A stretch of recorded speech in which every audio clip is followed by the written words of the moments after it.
ये तस्वीरें JNU campus की आप देख रहे हैं। हमारे नुमाइंदे राहुल मिश्रा मुसलसल तमाम अहम अपडेट उन्होंने आप तमाम नाज़रीन तक पहुंचाए हैं। एक बार फिर से हमारे साथ मौजूद हैं राहुल मिश्रा।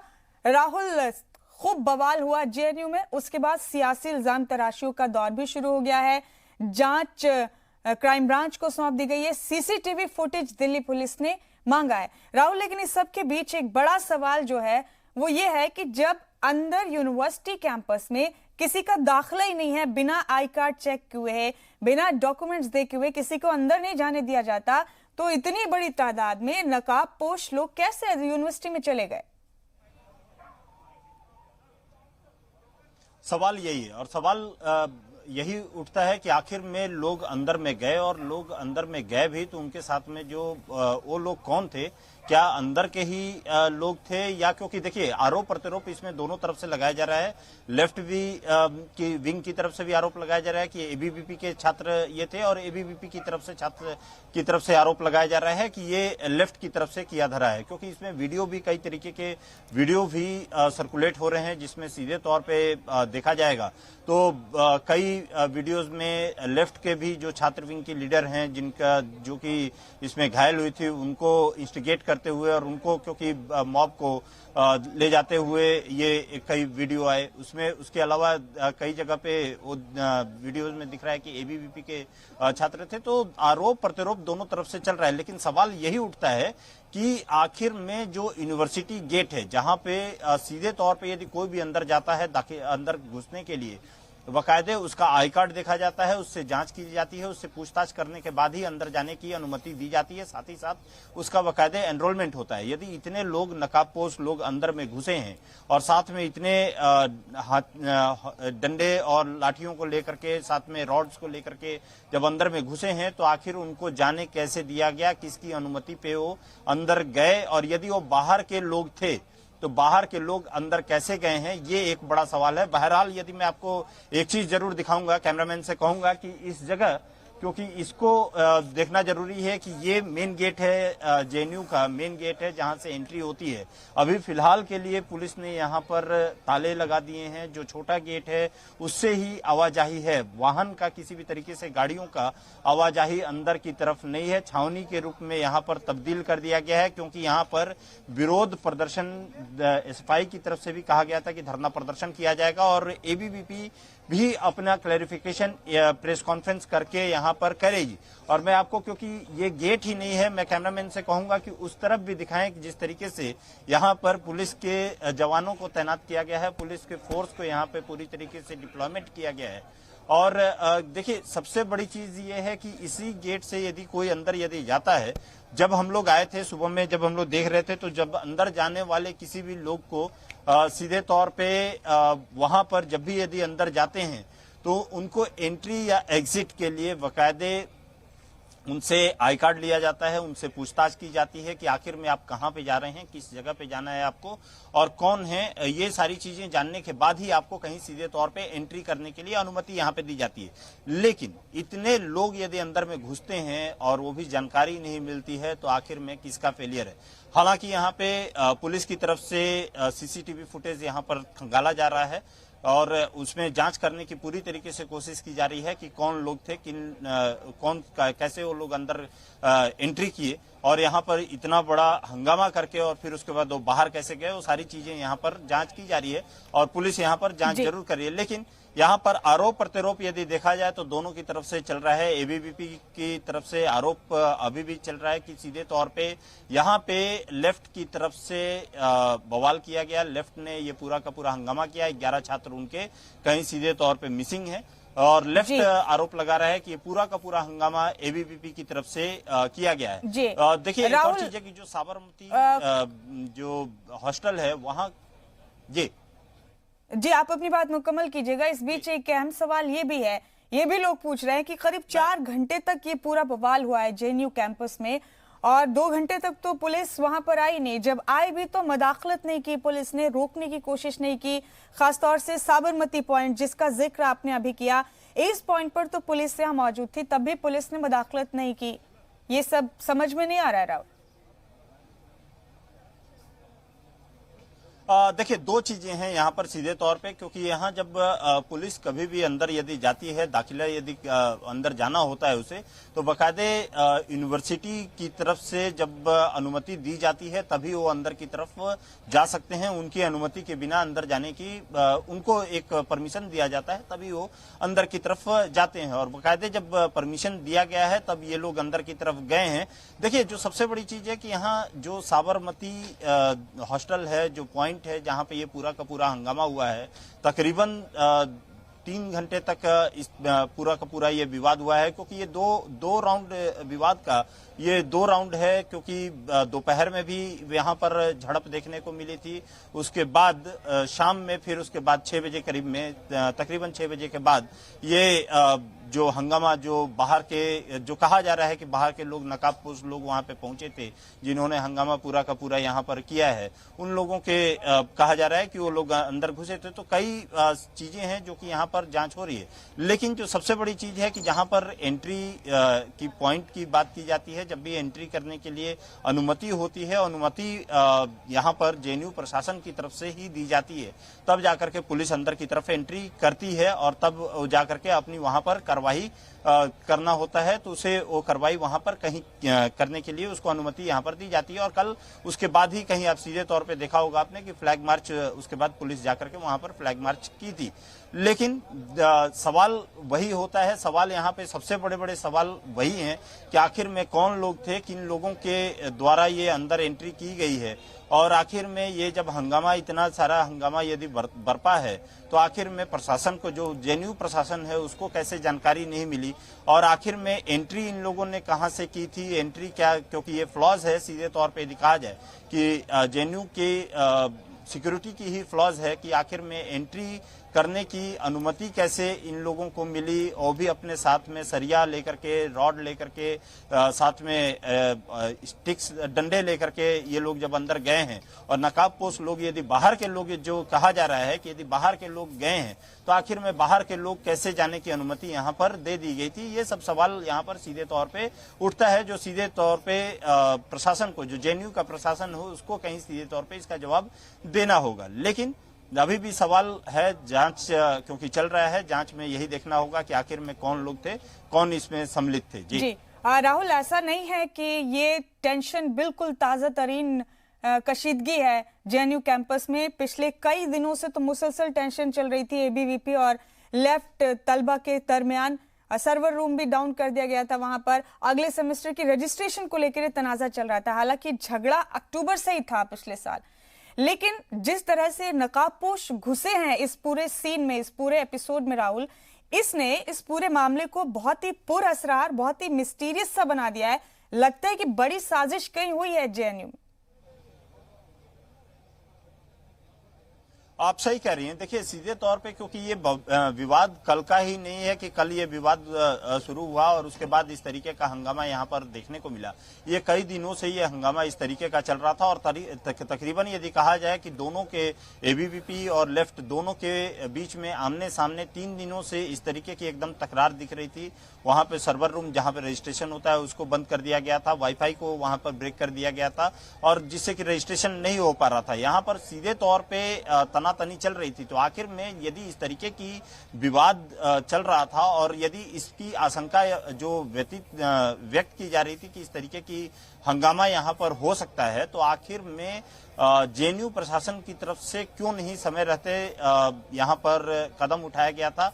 आखिर में यदि ये कदम इस तरीके का उठाया गया रहता तो जो हंगामा अभी देखने को मिला है वो हंगामा देखने को नहीं मिलता। लेकिन अभी यदि कहा जाए कि जब प्रशासन ने तब कदम उठाया है जब सीधे तौर पे इतना बड़ा हंगामा बरपा, इतना बवाल होने के बाद जो है प्रशासन यहाँ पे जागा है और उसके बाद अपनी अनुमति दी है। पुलिस अब यहाँ पे लगी हुई है। यहाँ आप गेट पे देखें तो छावनी के रूप में तब्दील है। अंदर भी यदि देखा जाए तो वहाँ पे भी पुलिस के जवान वहाँ पे तैनात हैं चारों तरफ। लेकिन यदि जब पहले से ही जानकारी थी कि इस तरीके का बवाल यदि हो सकता है उसकी अंदेशा था, तो आखिर में क्यों नहीं पहले से यहाँ पर पुलिस को डिप्लॉय किया गया था, पुलिस को क्यों नहीं लगाए गए थे। और सवाल फिर भी वही उठता है कि आखिर में जब ये सब चीजें हो रहा था, इतना बड़ा बवाल यदि हो रहा था, तो आखिर में क्यों अनुमति नहीं दी गई, क्यों अंदर जाने की अनुमति नहीं दी गई, क्यों पहले से ही पुलिस को वहां पे क्यों नहीं डिप्लॉय किया गया था। और तकरीबन 3 घंटे तक इस तरीके का यदि विवाद होता है तो आखिर में इतला भी क्यों इतने समय बाद पुलिस को किया जाता है, और पुलिस आखिर में एंट्री जब करती है तो आखिर में पुलिस ने भी वहां पर क्यों नहीं कार्रवाई की। ये भी सब सवाल कहीं सीधे तौर पे उठता है। लेकिन देखिए, सबसे बड़ी चीज है कि अब हर तरीके से यदि देखा जाए, क्योंकि 3:30 बजे आज जो उम्मीद ये की जा रही है कि इलेक्शन कमीशन की तरफ से दिल्ली इलेक्शन का बिगुल भी फूंक दिया जाएगा, तो ये क्योंकि हर राजनीतिक पार्टी अपनी तरफ से इसको कोशिश में जरूर है, भुनाने की कोशिश में लगी हुई है, हर कोई अपने तरीके से मोल्ड करने की कोशिश में यहाँ पे लगी हुई है। अब क्योंकि जेएनयू में खुद यदि मैंने देखा कि शर्मिष्ठा मुखर्जी और सुष्मिता देव ये दोनों अंदर गए थे, वहां जाकर के छात्रों के पास वो पहुंची। अभी एनी राजा मुझे दिखाई दी, जो कि लेफ्ट विंग से हैं, डी राजा की पत्नी है, वो भी यहाँ पर खड़ी थी। वो तो सबको ही अपनी तरफ से कोई कहीं ना कहीं यदि कहा जाए तो कोशिश में ये जरूर लगा हुआ है कि अपनी तरीके से इसको मोल्ड किया जाए। और कारण भी है इसके पीछे कि सीधे तौर पे क्योंकि चुनाव नजदीक है, और चुनाव नजदीक होने की वजह से अब इसको कहीं एक राजनीतिक हथियार के तौर पे हर कोई इस्तेमाल करने की कोशिश में लगा हुआ है। लेकिन यहाँ पे आरोप प्रत्यारोप दोनों की तरफ से है कि आखिर में किसने किया, कौन किया, ये अभी एक सवाल आना बाकी है यहाँ पर, क्योंकि पुलिस अब इन्वेस्टिगेट कर रही है। अब देखना होगा कि आखिर में कौन लोग थे जो कि अंदर घुसे थे और इस तरीके का बवाल राहुल, एक अनरेस्ट का माहौल तो बढ़ ही गया है। पहले से एक अनरेस्ट, एक बेचैनी चल रही थी तमाम चीजों को लेकर, फिर से इस बेचैनी में मजीद इजाफा हुआ है जेएनयू कैंपस में जब से तशद्दुद हुआ है। अब मुल्क भर में यूनिवर्सिटीज के तलबा सड़कों पर फिर से एक बार आ गए हैं जेएनयू तलबा के हक में, उन नकाबपोशों की मुखालफत में जिन्होंने घुसकर इस वार, तो फिर से एक बेचैनी सी तारी होने लग गई है इस तशद्दुद के बाद। आप सही कह रही हैं। सिटीजन अमेंडमेंट एक्ट को ही लेकर के जिस तरीके का विवाद, चाहे वो जामिया था या चाहे अलीगढ़ मुस्लिम यूनिवर्सिटी, इन सभी में जिस तरीके का विवाद देखने को मिला था, कई दिनों से विवाद चल भी रहा था। जामिया में अभी भी वो विवाद अभी भी सीएए को लेकर के वहां पर विवाद चल ही रहा है। लेकिन अब यदि ये कहा जाए कि कल की जो घटना के बाद आपने खुद ही देखा होगा कि अलीगढ़ मुस्लिम यूनिवर्सिटी की तरफ से कल देर रात में छात्रों ने कैंडल लाइट मार्च किया वहां पर, फिर उसके बाद आपको मुंबई यूनिवर्सिटी की तरफ से भी वहां पे भी छात्र जेएनयू के समर्थन में उतर करके आए हैं, जामिया के भी छात्र यहाँ पर जेएनयू के समर्थन में आए हैं। तो अब सीधे तौर पे कहा जाए कि एक विवाद तो चल ही रहा था, उस विवाद में जेएनयू का विवाद ने कहीं ना कहीं सीधे तौर पे इजाफा किया है, और एक हंगामा यदि कहा जाए तो सीधे देखने को जरूर मिल रहा है। और इसमें अनरेस्ट यदि कहा जाए तो इस जो यूनिवर्सिटीज हैं, उन यूनिवर्सिटीज में कहीं सीधे तौर पे अभी भी अनरेस्ट यहाँ पर देखने को मिल रहा है। बहरहाल मैं एक चीज ये जरूर दिखाऊंगा, एक बार और फिर से सिक्योरिटी यहाँ पे जरूर दिखाना जरूरी है, क्योंकि यहाँ पर जो कही गई थी, कॉल ली गई थी कि 1 बजे प्रेस कॉन्फ्रेंस भी की जाएगी एबीवीपी की तरफ से और एसएफआई की तरफ से यहाँ पर धरना प्रदर्शन। मैं कैमरामैन से कहूंगा कि जो पूरा रास्ता है यहाँ पे जेएनयू की तरफ आने वाले जितने रास्ते हैं, क्योंकि उनको ब्लॉक कर दिया गया है, वहां पे बकायदे बैरिकेडिंग करके उन्हें ब्लॉक किया गया है।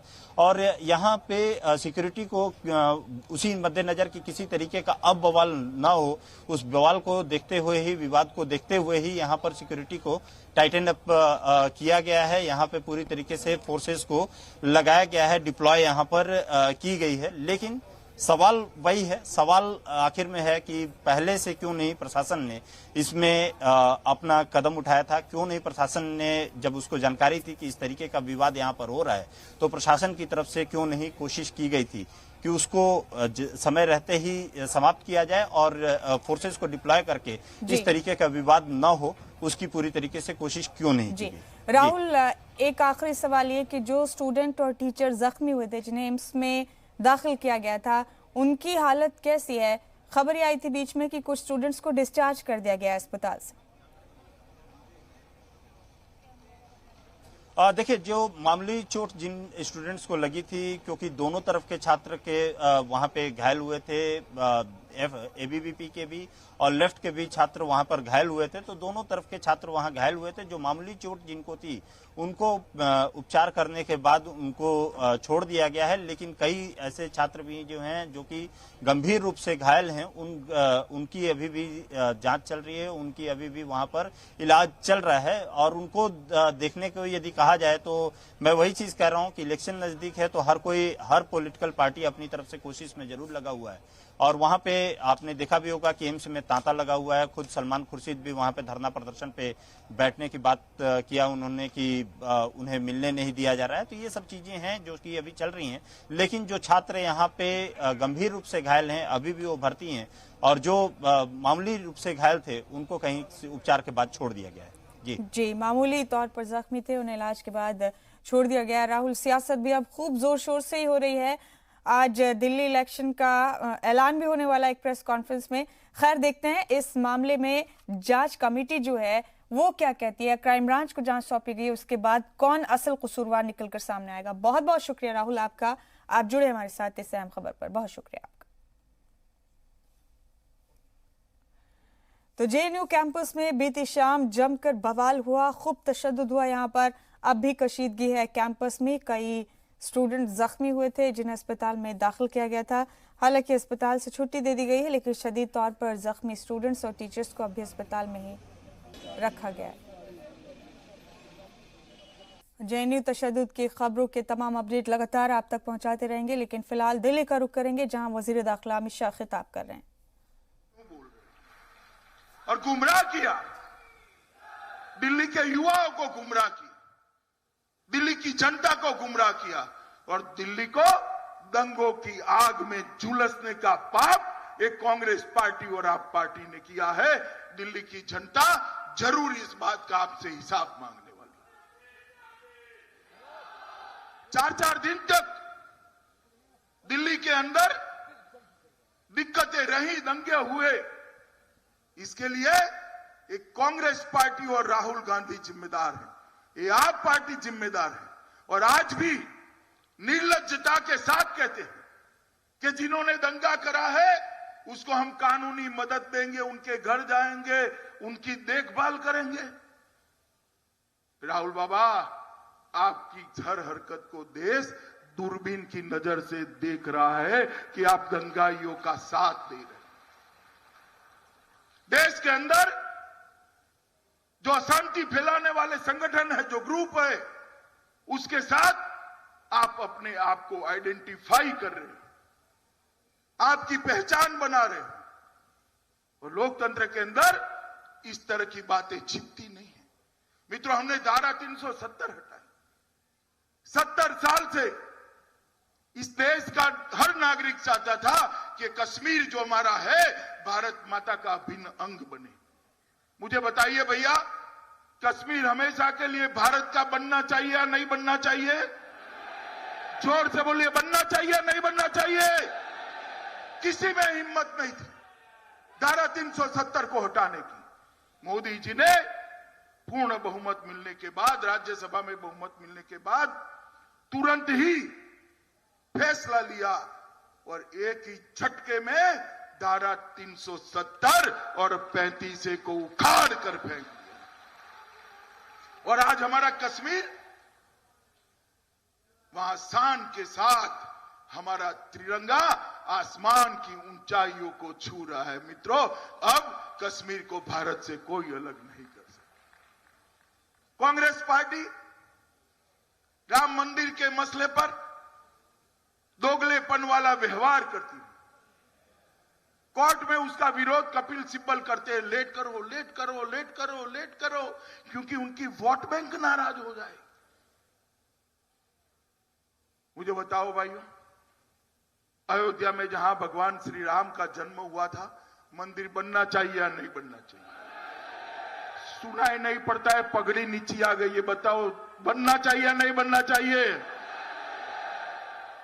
आप चिंता मत करिए, केजरीवाल एंड कंपनी और राहुल बाबा को जो करना है वो करने दो। अयोध्या में आसमान को छूने वाला राम मंदिर उसी जगह पे बनने वाला है।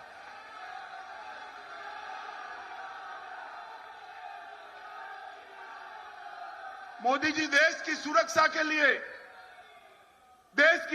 के लिए जहां पाकिस्तानी आतंकवादी छुपे हैं वहां सर्जिकल स्ट्राइक करते, एयर स्ट्राइक करते। तो कांग्रेस और आप पार्टी क्या करती है? सबूत लाइए। देखिए साहब, इमरान खान भी कहता है सबूत लाइए, केजरीवाल भी कहते हैं सबूत लाइए, और राहुल गांधी भी कहते हैं सबूत लाइए। मेरी मालूम नहीं पड़ता है तीनों के बीच में संबंध क्या है। जो बात पाकिस्तान करता है वही बात हमेशा राहुल गांधी और केजरीवाल करते हैं। कुछ बच्चों ने नारे लगाए, भारत विरोधी नारे लगाए, भारत तेरे टुकड़े होंगे 1000। मित्रों, उनको जेल में डालना चाहिए नहीं डालना चाहिए? जोर से बोलो, डालना चाहिए नहीं डालना चाहिए? एक केजरीवाल उनको जेल में डालने के लिए दिल्ली पुलिस ने जो चार्जशीट की है उसकी अनुशंसा नहीं कर रहे हैं, केस नहीं चलने देते। केजरीवाल जी, आप किसको बचाना चाहते हैं? जो इस देश के टुकड़े टुकड़े करने की बात कर रहे हैं उनको बचाना चाहते हैं? और दिल्ली की जनता मान लेगी? मुझे बताओ भाई, आप लोग ये सारी बातों का हिसाब किताब करने वाले हो या नहीं करने वाले हो? लोकतंत्र में जवाब मांगने वाले हो या नहीं मांगने वाले हो?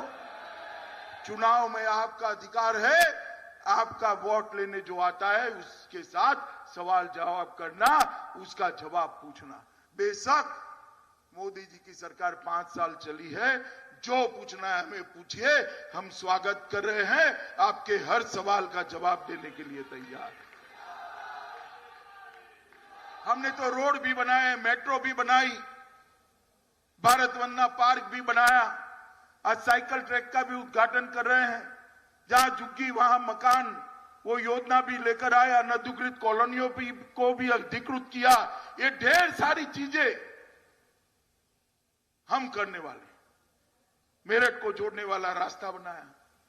आप अगर बजट की बात करोगे तो कोई नाप नहीं रहेगा, इतना पैसा मोदी जी ने दिल्ली के विकास को करा है। और ये सारे गांव वाले जो लोग बैठे हैं ना, उनको शहरी गांव का दर्जा भी नरेंद्र मोदी जी ने देने का काम किया।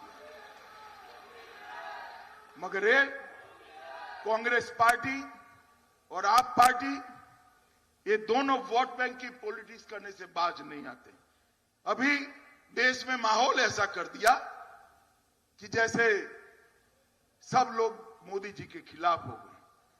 अरे राहुल बाबा, माइक में बोलना ठीक है, एक बार मोहल्ले में निकल जाओ, मालूम पड़ जाएगा जनता किसके साथ खड़ी। मित्रों, अभी यहां आए हैं सभी लोगों में से कितने लोगों के पास मोबाइल है? जरा बाहर निकालो मोबाइल। नहीं, हाथ ऊंचा नहीं करना है, मोबाइल बाहर ना कर को ऊपर करिए जरा। सभी लोग पीछे तक बाहर खड़े, वो भी करे, है ना सबके पास मोबाइल?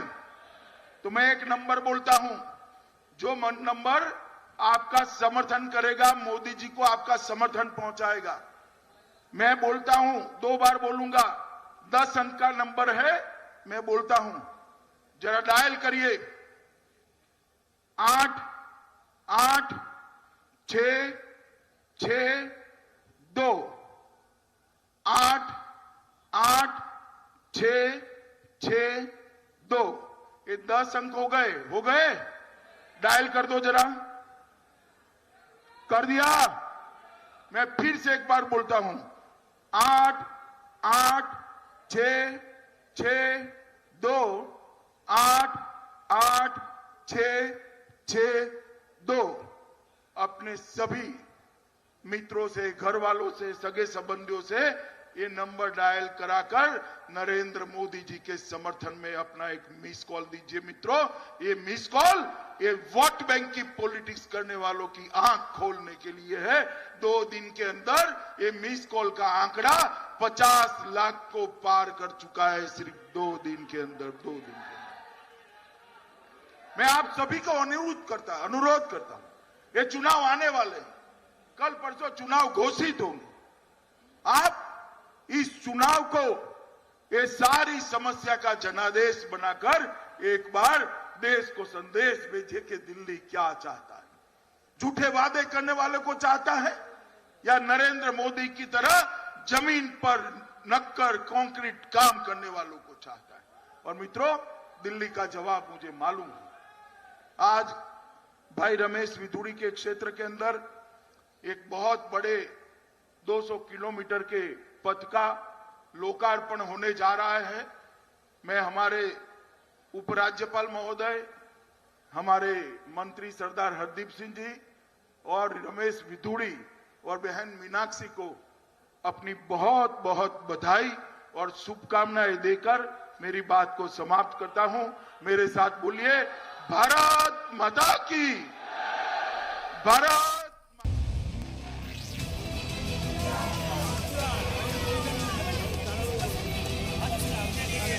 बहुत सारे एबीपी के कार्यकर्ता अंदर घायल भी हैं सर, और रोज उनको घेर के पत्थर चलाए जा रहे हैं 300 लोगों को पूरा कैंपस सील करने के बाद।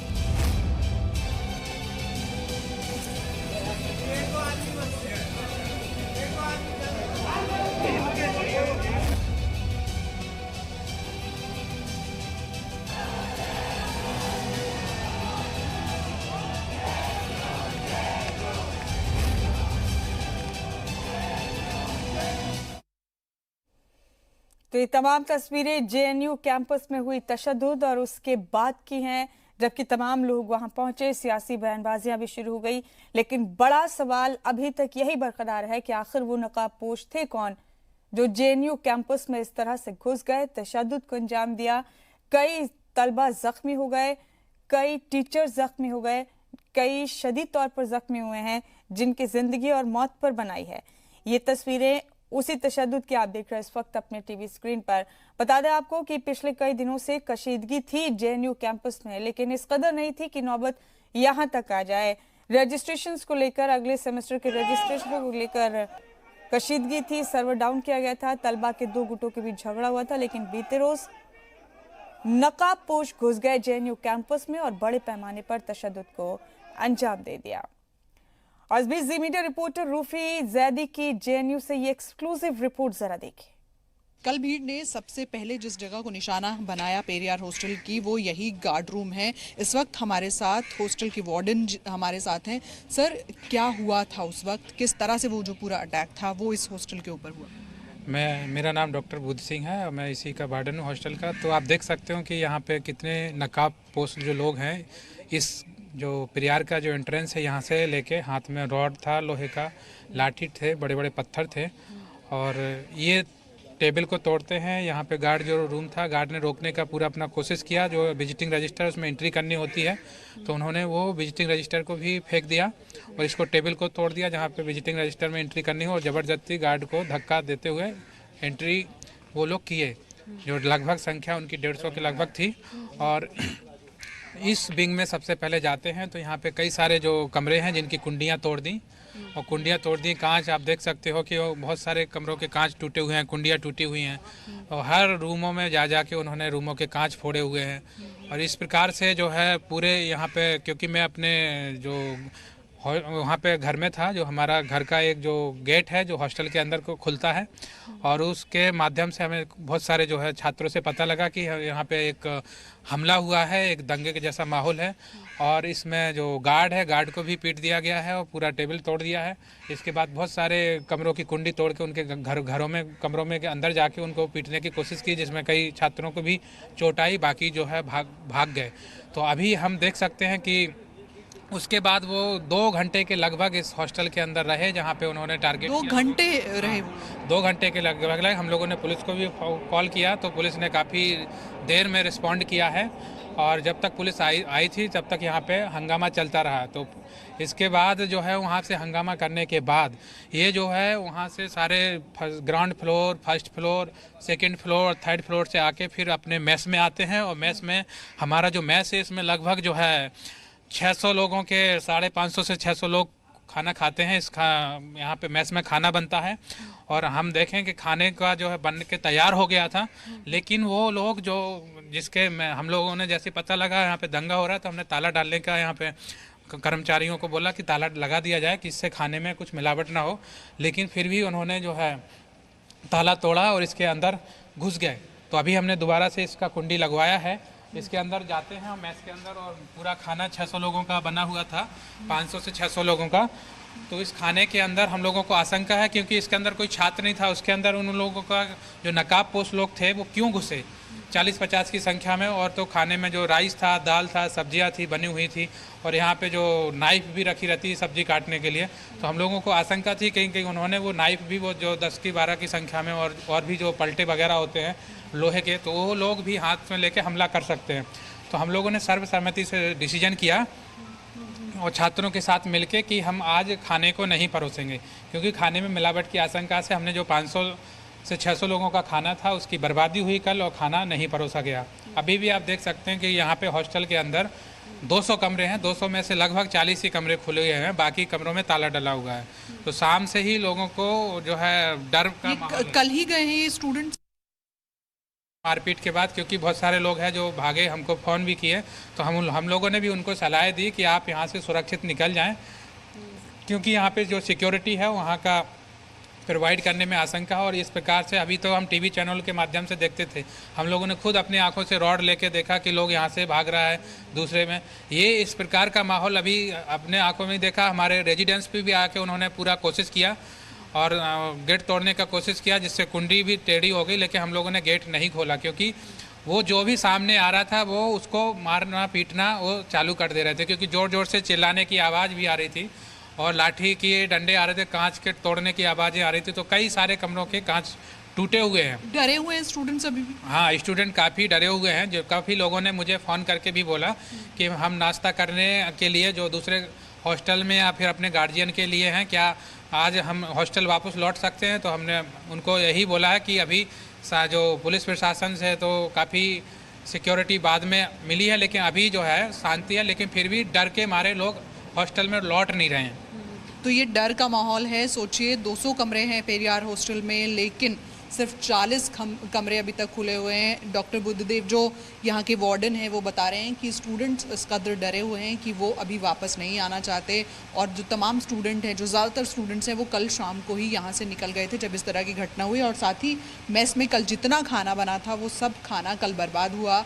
कल ये खाना नहीं परोसा गया क्योंकि कहीं ना कहीं जो जेएनयू प्रशासन है, जो वार्डन है, उनको ये आशंका थी कि इस खाने में भी हो सकता है कुछ मिलावट की गई हो, इसीलिए ये जो खाना था नहीं परोसा गया। रूफी जैदी, ज़ी BTR, दिल्ली।